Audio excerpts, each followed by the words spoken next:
앞서서 살펴본 그 단기 기억이랑 그 감각, 그러니까 그 감각 기억 그리고 그 작업 기억, 단기 기억과 작업 기억 같은 경우는 그 굉장히 그 머무는 시간이 저장되는 시간이 짧기 때문에 결국은 다 잊혀지게 되는데 이러한 것들을 결국 우리가 기억에 남긴다라는 거는 결국 우리가 필요할 때 다시 정보를 꺼내 가지고 써야 된다라는 거고 그런 이제 저장 장치가 우리에게 필요하다라는 거죠. 그래서 이제 그 부분이 장기 기억이라는 거고.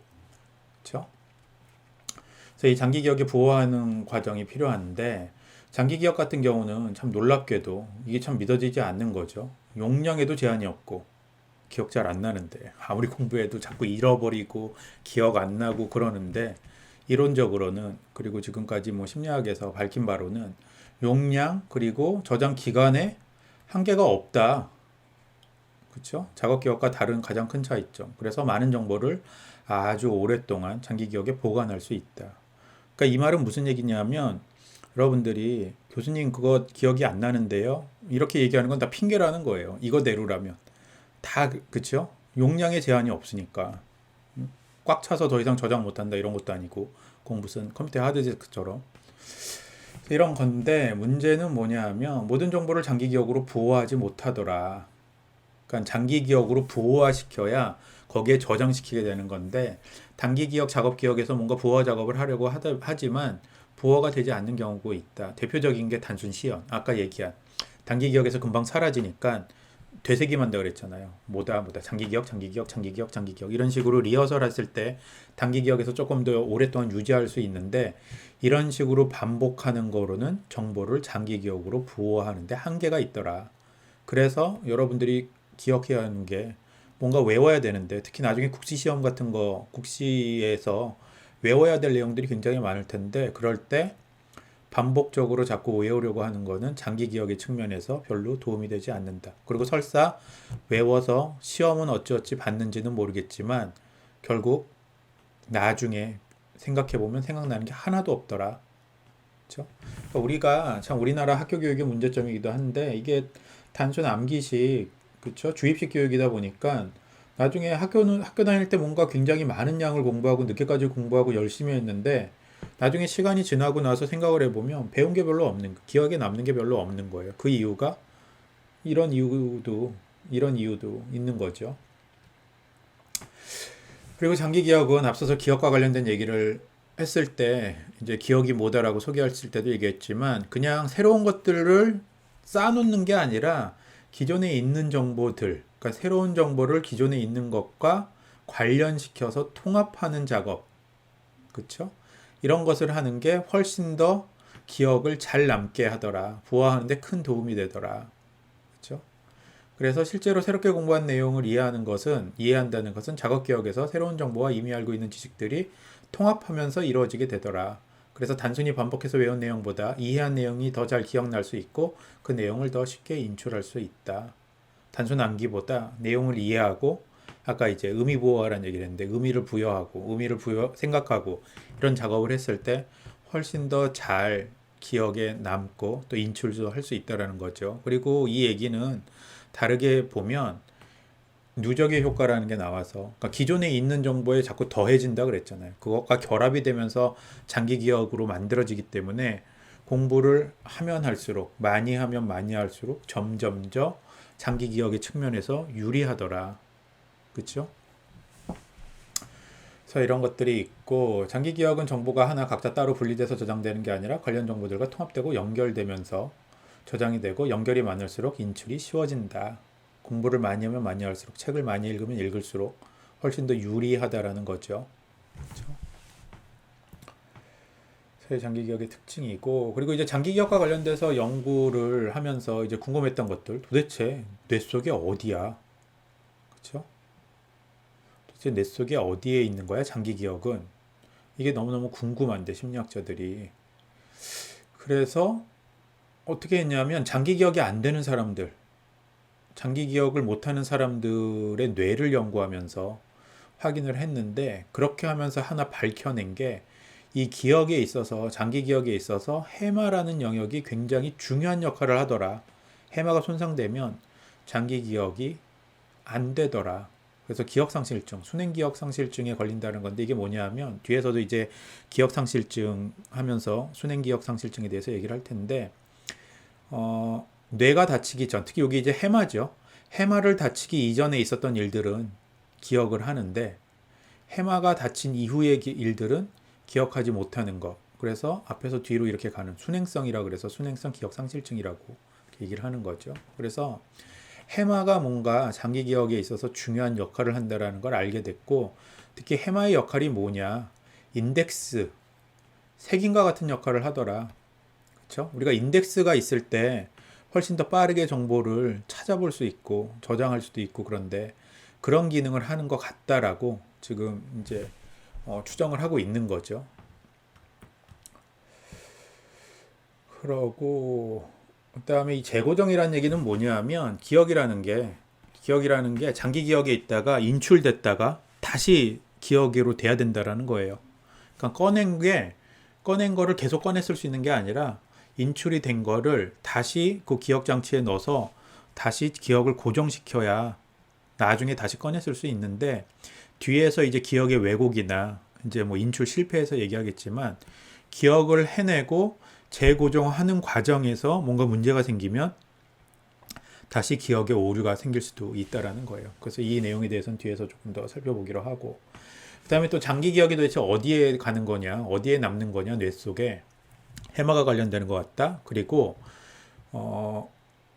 보니까 시냅스가 발달하더라. 뭔가 장기 기억의 부호화가 많이 진행되는 사람일수록 시냅스가 많아지더라. 시냅스가 발달하더라. 그래서 혹자는 뭐 그런 얘기도 하죠. 내가 공부한 것들이 지금 다 시냅스에 저장되고 있어. 내지는 시냅스가 지금 막 만들어지고 있어. 뭐 이런 얘기를 하는데 시냅스에 대해서 우리가 뇌 공부할 때 했고 시냅스의 변화가 일어나면서 이게 아마 뭔가 장기 기억이 되는 곳이 아닐까 지금 이렇게 생각을 한다라는 거죠. 그래서 이런 시냅스들이 많아지고 연결이 더 복잡해지고 이러면서 나중에 정보의 전달이라던가 인출에 있어서 훨씬 더 유리한 거 아니냐 이제 이렇게 보고 있다라는 거죠. 그리고 장기 기억은 크게 외형 기억과 암묵 기억으로 이렇게 구분짓고 외형 기억은 다시 의미 기억, 그다음에 일화 기억으로 구분짓는다는 거죠. 그래서 장기 기억은 외형 기억, 암묵 기억, 외형 기억, 암묵 기억, 외형 기억은 다시 의미 기억, 일화 기억 이렇게 된다라는 거죠. 아까 범주화하라 그랬잖아요. 이렇게 해서 장기 기억은 이렇게 생겼고, 그다음에 여기 단기 작업 기억, 그다음에 감각 기억. 이런 식으로 범주화해서 외우는 게 기억에 훨씬 더 도움된다 그랬죠. 그래서 외형 기억은 의미 기억과 일화 기억이 있는데 의미 기억은 말 그대로 우리가 그 지식에 대해서 기억하는 거, 기억이란 무엇이다, 사람의 심리란 무엇이다, 간호란 무엇이다, 의사소통이란 무엇이다, 이런 것들 지식을 지식과 관련된 것들이 의미 기억이라는 거고 일화 기억이라는 건 우리가 경험한 사건 사고들, 우리 어디 놀러 가서 재밌었던 거, 어디 가서 힘들었던 거 이런 것들이 이제 일화 기억이고 중요한 특징은 의도적으로 의식적으로 인출할 수 있는 기억이다. 생각하면 떠오르는 거. 우리 그렇게 했잖아. 뭔가 단서가 있으면 생각나는 거. 그렇죠? 암묵 기억은 반대로 장기 기억에 저장이 돼 있기는 하고 인출이 되기도 하지만 전혀 의식하지 못하는 기억. 우리가 뭐 일명 무의식이라고 하기도 하죠. 무의식. 무의식적으로 알고 있는 거. 이런 것들이고 대표적으로는 절차 기억이라는 게 있다. 절차 기억. 그래서 여기 보면 자전거 타는 거, 수영하는 법 있는데 자전거 타는 법 어릴 때 배우고 수영하는 법 어릴 때 배워놨다가 한동안 안 했어요. 한 10년을 안 했어. 그래도 잊혀지지 않죠. 그리고 자연스럽게 다시 하게 되잖아요. 그리고 자전거 탈 때, 수영할 때 첫 번째는 이렇게 하고 두 번째는 이렇게 하고 처음에 배울 때는 그렇게 하지만 나중에 이게 학습이 된 이후에는 그런 식으로 안 하잖아요. 자연스럽게 그냥 하게 되잖아요. 자연스럽게. 그래서 이런 거를 절차 기억이라고도 한다. 그래서 뭐 요새 뭐 젊은 친구들이 뭐 골프가 유행이라고 골프들을 많이 친다 그러는데 골프를 배우는 과정도 그래요. 골프를 이제 뭐 레슨 받고 이러면 코치들이 몸이 기억하게 하라고 얘기하는데 그 얘기가 절차 기억화하라는 거예요. 스윙의 과정을 생각하면서 하면 안 된다는 거예요. 그냥 몸이 기억해서 그대로 하라는 얘기를 자꾸 이제 나중에 들을 텐데 여러분들도 골프를 배우면 그게 다 이제 절차 기억화하라는 얘기인 거죠. 그래서 기억의 종류에는 이런 것들이 있다. 그러니까 장기 기억의 종류에 이런 것들이 있다라고 우리가 지금 살펴본 거고 이제 마지막 단계인 인출인데 결국 저장돼 있는 것들을 꺼내오는 과정이죠. 그래서 인출이라고 하고 이전에 부호화되어 있던 거를 이제 꺼내오는 과정이고 기억 처리 과정에서 가장 중요하다. 그래서 인출이 안 되면 우리가 인출 실패라 그러는데 기억이 안 난다라고 하는 거죠. 그래서 이제 인출과 관련돼서 인출 단서라는 게 있는데 머리 밖에 있는 정보들을 인출 단서, 그렇죠? 그래서 외적인 정보들에 의해서 훨씬 더 잘 기억이 나게 하더라. 그래서 인출 단서라는 게 있는데 대표적인 게 이런 게 있어요. 이게 이제 부호화의 특수성 원리라는 건데 비슷한 장면에 가면 비슷한 것들이 더 잘 기억나더라. 그렇죠? 그러니까 특히 정보가 초기에 부호화됐던 구체적인 방식을 만들어내도록 도와주면 이게 효율적인 기억 단서가 된다. 그래서 모의고사를 보는 이유가 수능이랑 똑같은 환경에 똑같은 시간에 자꾸 하게 하잖아요. 그래서 그게 계속 연습이 되면 나중에 수능이 갔을 때에도 모의고사 때 했던 것처럼 기억이 나게 만든다라는 거예요. 이 얘기는 뭐냐면 여러분들이 뭐 약간 극단적인 예일 수도 있지만 이 시험을 잘 보고 싶으면 그렇죠? 이게 아직 기말고사가 언제 볼 거라고 시간표가 나오진 않았지만 뭐이 시험을 잘 보고 싶으면 시험 보는 시간에 맞춰서 이 인간 심리의 이해를 공부하면 같은 시간이기 때문에 나중에 시험 볼 때 더 잘 기억에 나게 되더라. 그렇죠? 그래서 이런 얘기가 있고 그 다음에 인출 단서라는 게 꼭 외부 맥락일 필요만은 없다. 내적인 상태에서도 있는데 내적인 상태라는 게 특히 이런 거죠. 정서와 관련된 것들. 그렇죠? 그래서 지금 그 상태 의존 인출이라고 하는데 이거는 지금 앞서서 얘기했던 그 부호와 특수성의 원리와 대비되는 개념으로 상태 의존 인출이라고 하는데 이거는 내가 지금 겪고 있는 상황에 따라서 이런 것들과 관련된 일들을 일출할 가능성이 훨씬 높더라. 그렇죠? 그래서 우리가 힘들고 우울할 때 아까도 이제 우리가 지난주에 이제 그런 공부를 했는데 스트레스 대처를 공부하면서 내가 힘들고 어려울 때 긍정적인 면을 보기가 힘든 이유 중에 하나가 우울할 때는 우울한 것만 인출할 가능성이 훨씬 더 높기 때문에 그렇죠? 그래서 이거는 심리적 상태가 부화된 정보와 연합되어 있기 때문에 내가 지금 즐거우면 즐거웠던 기억이 더 잘 나고 내가 지금 힘들면 힘들었던 기억이 더 잘 나더라. 그래서 이런 것들을 우리가 좀 기억하고 있으면 특히 스트레스 대처할 때 도움이 되겠죠. 그리고 그다음에 이건 재밌는 건데 기억을 강화시키기 위해서 그렇죠? 저장을 강화시키기 위해서 이제 자꾸 인출을 하면 기억이 더 오랫동안 유지될 수 있다라는 거예요. 그래서 여기 보면 재밌는 실험인데 계속 공부만 한 경우가 이 하늘색이고 지금 공부하고 테스트 공부한 거를 시험 보는 거죠.